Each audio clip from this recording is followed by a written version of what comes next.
Want to know how to change your profile picture on Trello? You would want to change your profile picture on Trello to make your profile more engaging and approachable. Hello everyone, I'm Jasmine from Online Help Guide, and today I'll walk you through the process of how to change your profile picture on Trello. It's pretty simple and quick, so let's get started with the video. Firstly, open the Trello app on your screen. Tap on the hamburger icon at the top left corner of your screen. Then tap on the settings option right below the offline boards. Likewise, under the general section, tap on the profile and visibility option. Here you can see your profile now. Tap on the profile icon at the top right corner of your screen.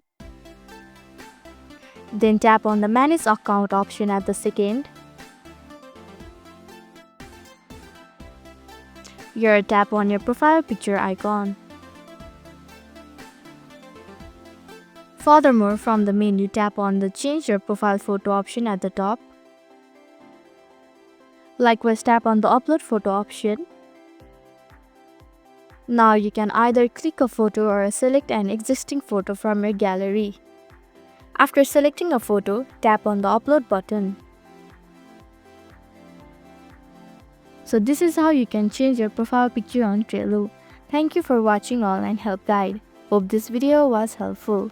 If it was, then hit the like button and comment down if you have any questions or feedback. Also, if you are new to our channel, please subscribe and hit the bell icon so that you don't miss our upcoming videos.